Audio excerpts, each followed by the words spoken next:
श्रीगणेशाय नमः। श्रीहरये नमः। श्रीविष्णोर्नामस्तोत्रम्। श्रीमहादेव उवाच विष्णुर्जिष्णुर्विभुर्देवो यज्ञेशो यज्ञपालकः प्रभविष्णुर्ग्रसिष्णुश्च लोकात्मा लोकपालकः केशवः केशिहा कल्पः सर्वकारणकारणम् कर्म कृत्वामनाधीशो वासुदेवः पुरुष्टुतः आदिकर्ता वराहश्च माधवो मधुसूदनः नारायणो नरोहंसो विष्णुसेनो हुतासनः ज्योतिष्मान् द्युतिमान् श्रीमान् आयुष्मान् पुरुषोत्तमः वैकुण्ठः पुण्डरीकाक्षः कृष्णः सूर्यः सुरार्चितः नरसिंहो महाभीमो वज्रदंष्ट्रो नखायुधः आदिदेवो जगत्कर्ता योगेशो गरुडध्वजः गोविन्दो गोपतिर्गोप्ता भूपतिर्भुवनेश्वरः पद्मनाभो ऋषिकेशो विभुर्दामोदरो हरिः त्रिविक्रमस्त्रिलोकेशो ब्रह्मेशः प्रीतिवर्धनः वामनो दुष्टदमनो गोविन्दो गोपवल्लभः भक्तिप्रियोच्युतः सत्यः सत्यकीर्तिध्रुवः शुचिः कारुण्यः करुणोऽप्यासः पापः शान्तिवर्धनः सन्न्यासी शास्त्रतत्त्वज्ञो मन्दारगिरिनिकेतनः बदरीनिलयः शान्तः तपस्वी वैद्युतप्रभः भूतावासो गुहावासः श्रीनिवासः श्रियः पतिः तपोवासो दमोवासः सत्यवासः सनातनः पुरुषः पुष्कलः पुण्यः पुष्कराक्षो महेश्वरः पूर्णः पूर्तेः पुराणज्ञः पुण्यज्ञः पुण्यवर्धनः शङ्खे चक्रे गदे सार्ङ्गे लाङ्गली मुसले हले किरीटी कुण्डली हारी मेखली कवची ध्वजे जिष्णुर्जेता महावीरः शत्रुघ्नः शत्रुतापनः शान्तः शान्तिकरः शास्तात् शङ्करः सन्तनुस्तुतः सारथिः सात्विकः स्वामी सामवेदप्रियः समः सावनः साहसी सत्त्वः सम्पूर्णांशः समृद्धिमान् स्वर्गदः कामदः श्रीदः कीर्तिदः कीर्तिनाशनः मोक्षदः पुण्डरीकाक्षः क्षीराब्धिकृतकेतनः स्तुतः सुरासुरैरीश प्रेरकः पापनाशनः त्वं यज्ञस्त्वं वषट्कारस्त्वमोङ्कारस्त्वमग्नयः त्वं स्वाहा त्वं स्वधा देव त्वं सुधा पुरुषोत्तम नमो देवादिदेवाय विष्णवे शाश्वताय च अनन्ताय प्रमेयाय नमस्ते गरुडध्वज मार्कण्डेय उवाच इत्येतैर्नामभिर्दिव्यैः संस्तुतो मधुसूदनः उवाच प्रकटीभूत्वा देवान् सर्वानिदं वचः। श्रीमहादेव उवाच विष्णुर्जिष्णुर्विभुर्देवो यज्ञेशो यज्ञपालकः प्रभविष्णुर्ग्रसिष्णुश्च लोकात्मा लोकपालकः केशवः केशिहा कल्पः सर्वकारणकारणम् कर्म कृत्वामनाधीशो वासुदेवः पुरुष्टुतः आदिकर्ता वराहश्च माधवो मधुसूदनः नारायणो नरोहंसो विष्णुसेनो हुतासनः ज्योतिष्मान् द्युतिमान् श्रीमान् आयुष्मान् पुरुषोत्तमः वैकुण्ठः पुण्डरीकाक्षः कृष्णः सूर्यः सुरार्चितः नरसिंहो महाभीमो वज्रदंष्ट्रो नखायुधः आदिदेवो जगत्कर्ता योगेशो गरुडध्वजः गोविन्दो गोपतिर्गोप्ता भूपतिर्भुवनेश्वरः पद्मनाभो ऋषिकेशो विभुर्दामोदरो हरिः त्रिविक्रमस्त्रिलोकेशो ब्रह्मेशः प्रीतिवर्धनः वामनो दुष्टदमनो गोविन्दो गोपवल्लभः भक्तिप्रियोच्युतः सत्यः सत्यकीर्तिध्रुवः शुचिः कारुण्यः करुणोऽप्यासः पापः शान्तिवर्धनः सन्न्यासी शास्त्रतत्त्वज्ञो मन्दारगिरिनिकेतनः बदरीनिलयः शान्तः तपस्वी वैद्युतप्रभः भूतावासो गुहावासः श्रीनिवासः श्रियः पतिः तपोवासो दमोवासः सत्यवासः सनातनः पुरुषः पुष्कलः पुण्यः पुष्कराक्षो महेश्वरः पूर्णः पूर्तेः पुराणज्ञः पुण्यज्ञः पुण्यवर्धनः शङ्खे चक्रे गदे सार्ङ्गे लाङ्गली मुसले हले किरीटी कुण्डली हारी मेखली कवची ध्वजे जिष्णुर्जेता महावीरः शत्रुघ्नः शत्रुतापनः शान्तः शान्तिकरः शास्त्रः शङ्करः सन्तनुस्तुतः सारथिः सात्विकः स्वामी सामवेदप्रियः समः सावनः साहसी सत्त्वः सम्पूर्णांशः समृद्धिमान् स्वर्गदः कामदः श्रीदः कीर्तिदः कीर्तिनाशनः मोक्षदः पुण्डरीकाक्षः क्षीराब्धिकृतकेतनः स्तुतः सुरासुरैरीश प्रेरकः पापनाशनः त्वं यज्ञस्त्वं वषट्कारस्त्वमोङ्कारस्त्वमग्नयः त्वं स्वाहा त्वं सदा देव त्वं सुधा पुरुषोत्तम नमो देवादिदेवाय विष्णवे शाश्वताय च अनन्ताय प्रमेयाय नमस्ते गरुडध्वज मार्कण्डेय उवाच इत्येतैर्नामभिर्दिव्यैः संस्तुतो मधुसूदनः उवाच प्रकटीभूत्वा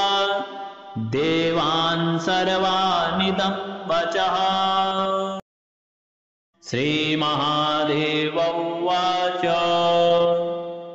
विष्णुर्जिष्णुर्विभुर्देवो यज्ञेशो यज्ञपालकः प्रभविष्णुर्ग्रसिष्णुश्च लोकात्मा लोकपालकः केशवः केशिहा कल्पः सर्वकारणकारणम् कर्म कृत्वामनाधीशो वासुदेवः पुरुष्टुतः आदिकर्ता वराहश्च माधवो मधुसूदनः नारायणो नरोहंसो विष्णुसेनो हुतासनः ज्योतिष्मान् द्युतिमान् श्रीमान् आयुष्मान् पुरुषोत्तमः वैकुण्ठः पुण्डरीकाक्षः कृष्णः सूर्यः सुरार्चितः नरसिंहो महाभीमो वज्रदंष्ट्रो नखायुधः आदिदेवो जगत्कर्ता योगेशो गरुडध्वजः गोविन्दो गोपतिर्गोप्ता भूपतिर्भुवनेश्वरः पद्मनाभो ऋषिकेशो विभुर्दामोदरो हरिः त्रिविक्रमस्त्रिलोकेशो ब्रह्मेशः प्रीतिवर्धनः वामनो दुष्टदमनो गोविन्दो गोपवल्लभः भक्तिप्रियोच्युतः सत्यः सत्यकीर्तिध्रुवः शुचिः कारुण्यः करुणोऽप्यासः पापः शान्तिवर्धनः सन्न्यासी शास्त्रतत्त्वज्ञो मन्दारगिरिनिकेतनः बदरीनिलयः शान्तः तपस्वी वैद्युतप्रभः भूतावासो गुहावासः श्रीनिवासः श्रियः पतिः तपोवासो दमोवासः सत्यवासः सनातनः पुरुषः पुष्कलः पुण्यः पुष्कराक्षो महेश्वरः पूर्णः पूर्तेः पुराणज्ञः पुण्यज्ञः पुण्यवर्धनः शङ्खे चक्रे गदे सार्ङ्गे लाङ्गली मुसले हले किरीटी कुण्डली हारी मेखली कवची ध्वजे जिष्णुर्जेता महावीरः शत्रुघ्नः शत्रुतापनः शान्तः शान्तिकरः शास्त्रः शङ्करः सन्तनुस्तुतः सारथिः सात्विकः स्वामी सामवेदप्रियः समः सावनः साहसी सत्त्वः सम्पूर्णांशः समृद्धिमान् स्वर्गदः कामदः श्रीदः कीर्तिदः कीर्तिनाशनः मोक्षदः पुण्डरीकाक्षः क्षीराब्धिकृतकेतनः स्तुतः सुरासुरैरीश प्रेरकः पापनाशनः त्वं यज्ञस्त्वं वषट्कारस्त्वमोङ्कारस्त्वमग्नयः त्वं स्वाहा त्वं सदा देव त्वं सुधा पुरुषोत्तम नमो देवादिदेवाय विष्णवे शाश्वताय च अनन्ताय प्रमेयाय नमस्ते गरुडध्वज मार्कण्डेय उवाच इत्येतैर्नामभिर्दिव्यैः संस्तुतो मधुसूदनः उवाच प्रकटीभूत्वा देवान् सर्वानिदं वचः श्रीमहादेव उवाच विष्णुर्जिष्णुर्विभुर्देवो यज्ञेशो यज्ञपालकः प्रभविष्णुर्ग्रसिष्णुश्च लोकात्मा लोकपालकः केशवः केशिहा कल्पः सर्वकारणकारणम्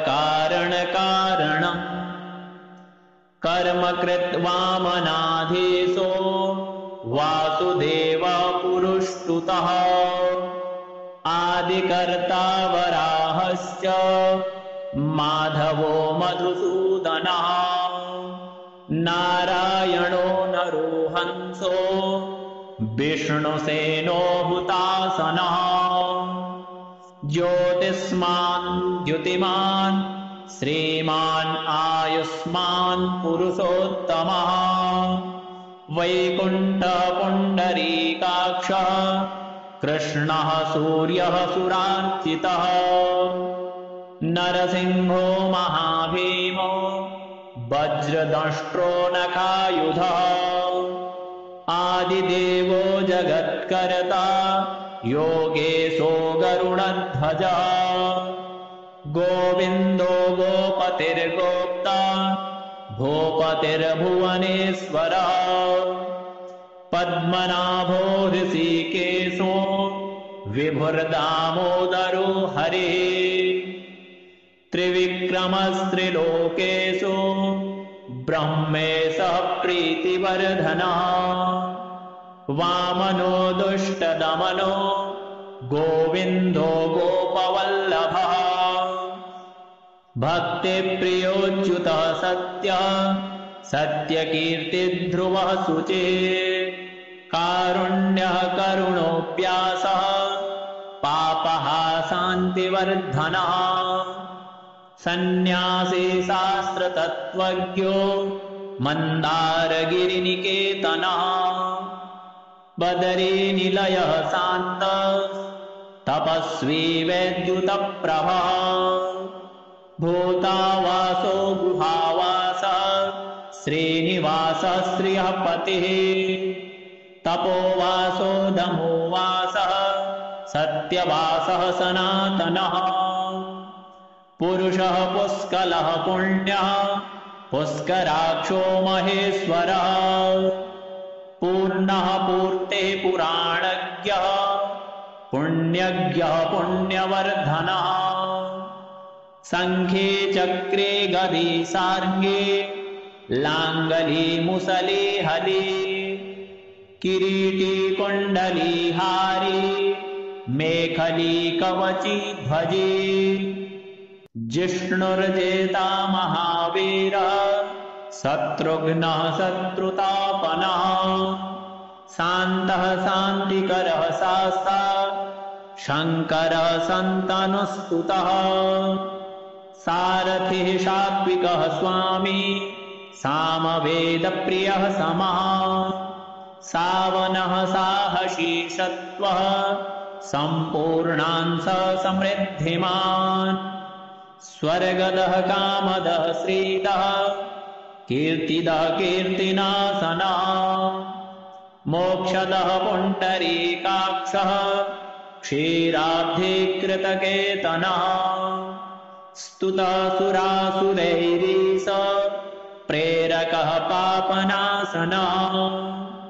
त्वं यज्ञस्त्वं वषट्कारस्त्वमोङ्कारस्त्वमग्नयः त्वं स्वाहा त्वं सदा देव त्वं सुधा पुरुषोत्तम नमो देवादिदेवाय विष्णवे शाश्वताय च अनन्ताय प्रमेयाय नमस्ते गरुडध्वज मार्कण्डेय उवाच इत्येतैर्नामभिर्दिव्यैः संस्तुतो मधुसूदनः उवाच प्रकटीभूत्वा देवान् सर्वानिदं वचः श्रीमहादेव उवाच विष्णुर्जिष्णुर्विभुर्देवो यज्ञेशो यज्ञपालकः प्रभविष्णुर्ग्रसिष्णुश्च लोकात्मा लोकपालकः केशवः केशिहा कल्पः सर्वकारणकारणम् कर्मकृत् वामनाधीशो वासुदेवः पुरुष्टुतः आदिकर्ता वराहश्च माधवो मधुसूदनः नारायणो नरोहंसो विष्णुसेनो हुतासनः ज्योतिष्मान् द्युतिमान् श्रीमान् आयुष्मान् पुरुषोत्तमः वैकुण्ठः पुण्डरीकाक्षः कृष्णः सूर्यः सुरार्चितः नरसिंहो महाभीमो वज्रदंष्ट्रो नखायुधः आदिदेवो जगत्कर्ता योगेशो गरुडध्वजः गोविन्दो गोपतिर्गोप्ता भूपतिर्भुवनेश्वरः पद्मनाभो ऋषिकेशो विभुर्दामोदरो हरिः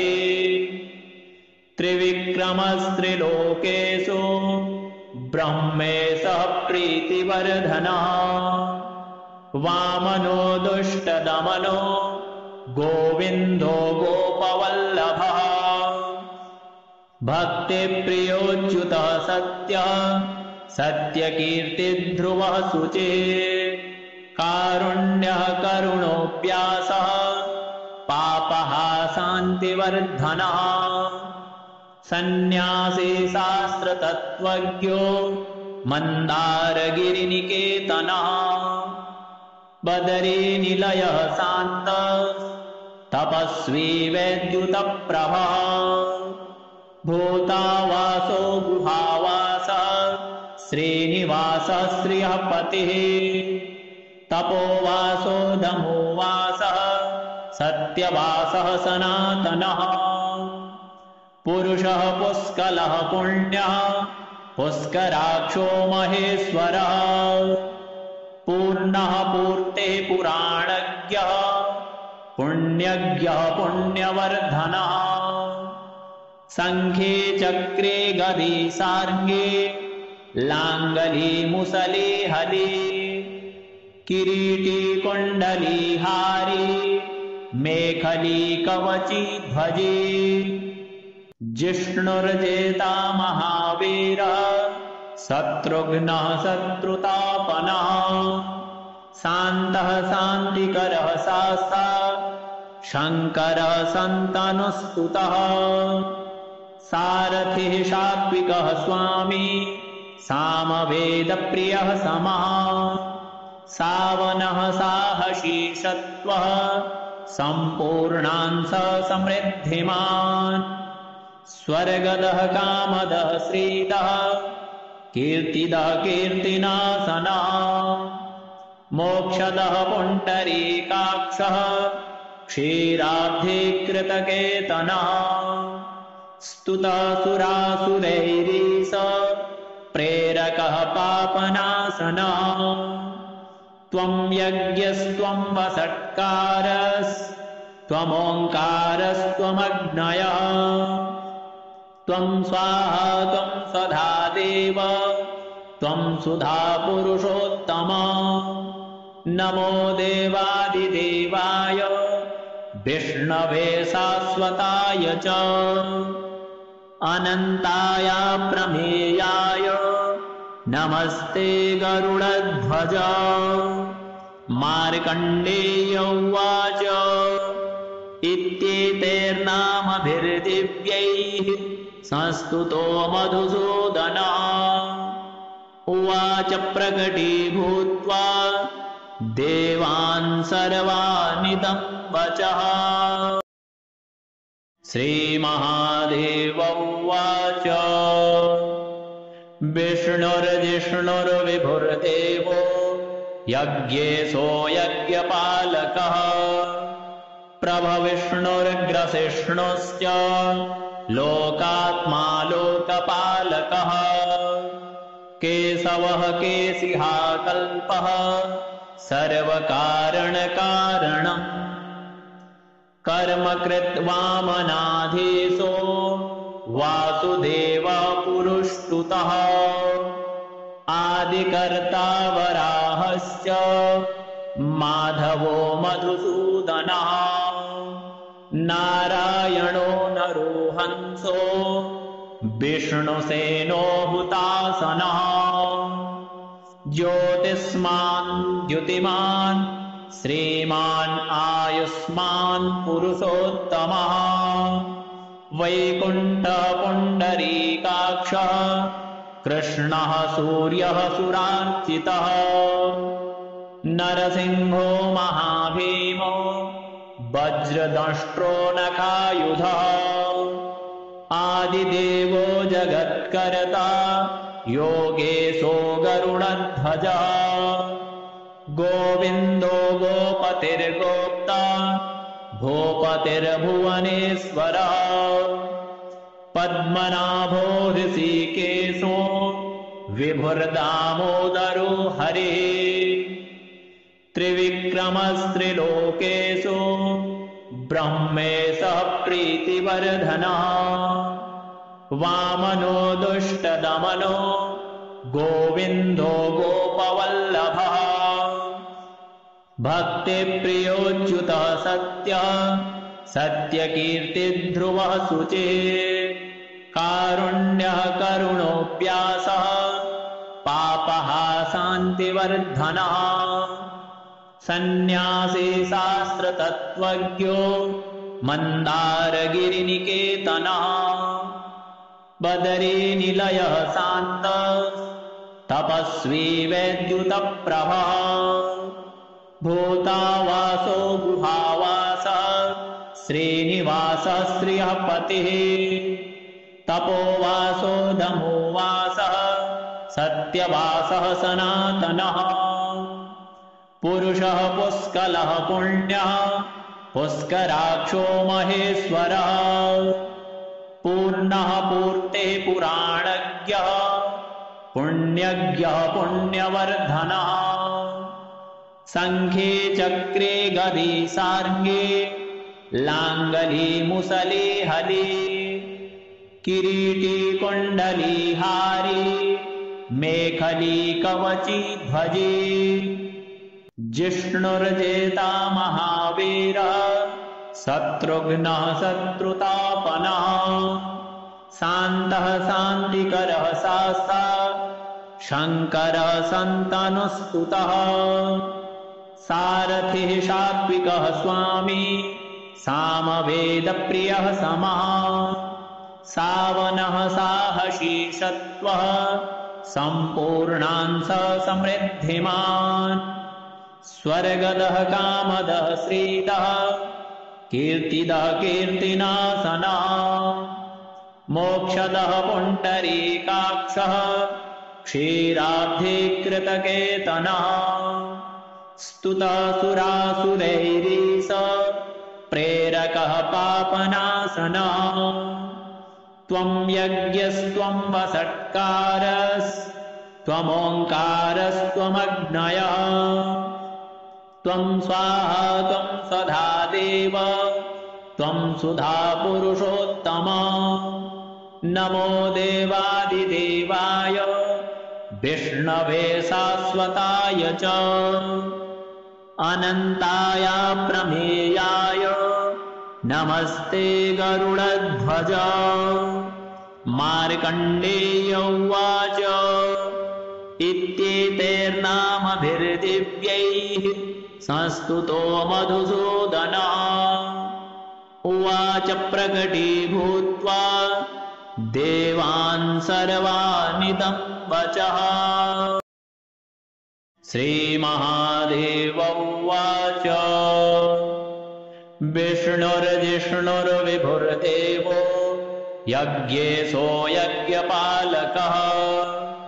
प्रभविष्णुर्ग्रसिष्णुश्च लोकात्मा लोकपालकः केशवः केशिहा कल्पः सर्वकारणकारणम् कर्म कृत्वामनाधीशो वासुदेव पुरुष्टुतः आदिकर्ता वराहश्च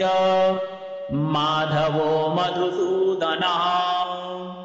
नारायणो नरोहंसो विष्णुसेनो हुतासनः ज्योतिष्मान् द्युतिमान् श्रीमान् आयुष्मान् पुरुषोत्तमः वैकुण्ठः पुण्डरीकाक्षः कृष्णः सूर्यः सुरार्चितः नरसिंहो महाभीमो वज्रदंष्ट्रो नखायुधः आदिदेवो जगत्कर्ता योगेशो गरुडध्वजः गोविन्दो गोपतिर्गोप्ता भूपतिर्भुवनेश्वरः पद्मनाभो ऋषिकेशो विभुर्दामोदरो हरिः त्रिविक्रमस्त्रिलोकेषु ब्रह्मेशः प्रीतिवर्धनः वामनो दुष्टदमनो गोविन्दो गोपवल्लभः भक्तिप्रियोच्युतः सत्यः सत्यकीर्तिध्रुवः शुचिः कारुण्यः करुणोऽप्यासः पापः शान्तिवर्धनः सन्न्यासी शास्त्रतत्त्वज्ञो मन्दारगिरिनिकेतनः बदरीनिलयः शान्तः तपस्वी वैद्युतप्रभः भूतावासो गुहावासः श्रीनिवासः श्रियः पतिः तपोवासो दमोवासः सत्यवासः सनातनः पुरुषः पुष्कलः पुण्यः पुष्कराक्षो महेश्वरः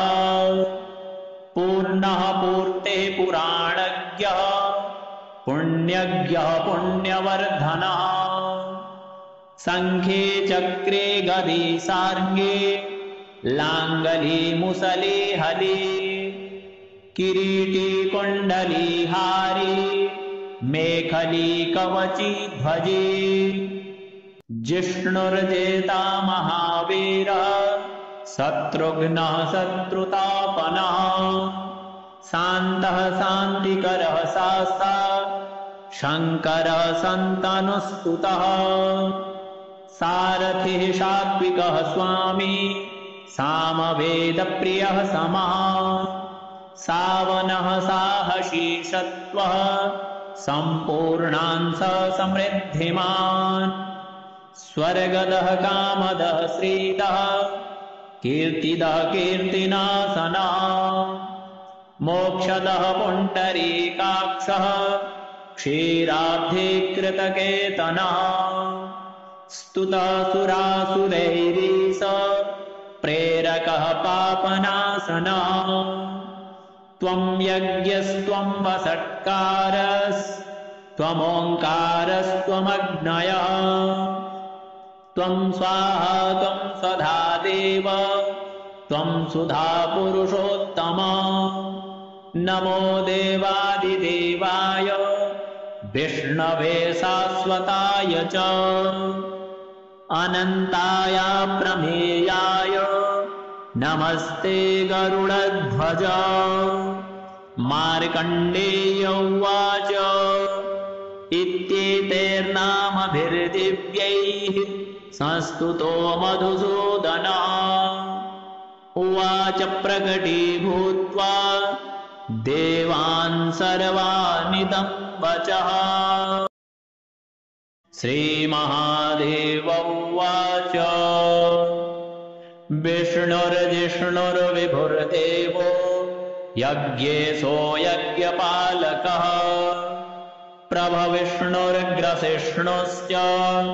लोकात्मा लोकपालकः केशवः केशिहा कल्पः सर्वकारणकारणम् कर्म कृत्वामनाधीशो वासुदेव पुरुष्टुतः आदिकर्ता वराहश्च माधवो मधुसूदनः नारायणो नरोहंसो विष्णुसेनो हुतासनः ज्योतिष्मान् द्युतिमान् श्रीमान् आयुष्मान् पुरुषोत्तमः वैकुण्ठः पुण्डरीकाक्षः कृष्णः सूर्यः सुरार्चितः नरसिंहो महाभीमो वज्रदंष्ट्रो नखायुधः आदिदेवो जगत्कर्ता योगेशो गरुडध्वजः गोविन्दो गोपतिर्गोप्ता भूपतिर्भुवनेश्वरः पद्मनाभो ऋषिकेशो विभुर्दामोदरो हरिः त्रिविक्रमस्त्रिलोकेषु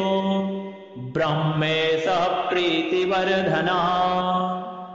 वामनो दुष्टदमनो गोविन्दो गोपवल्लभः भक्तिप्रियोच्युतः सत्यः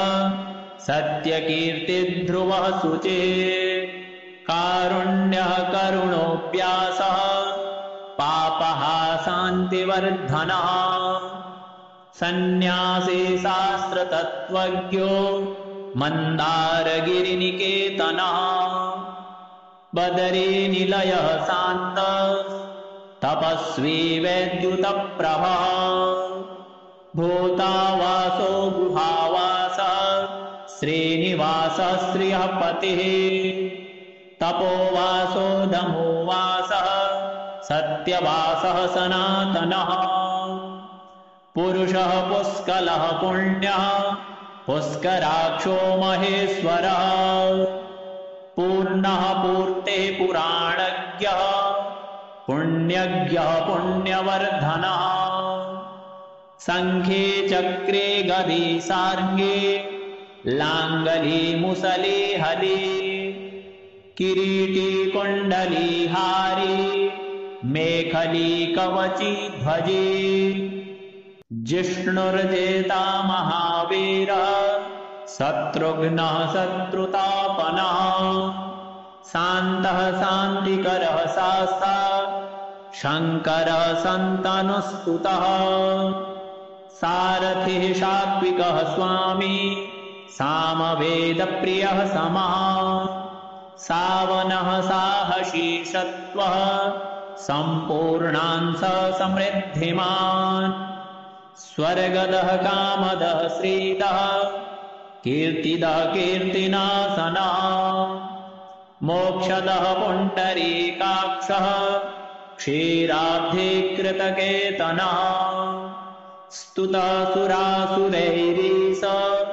प्रेरकः पापनाशनः त्वं यज्ञस्त्वं वषट्कारस्त्वमोङ्कारस्त्वमग्नयः त्वं स्वाहा त्वं सदा देव त्वं सुधा पुरुषोत्तम नमो देवादिदेवाय विष्णवे शाश्वताय च अनन्ताय प्रमेयाय नमस्ते गरुडध्वज मार्कण्डेय उवाच इत्येतैर्नामभिर्दिव्यैः संस्तुतो मधुसूदनः उवाच प्रकटीभूत्वा देवान् सर्वानिदं वचः।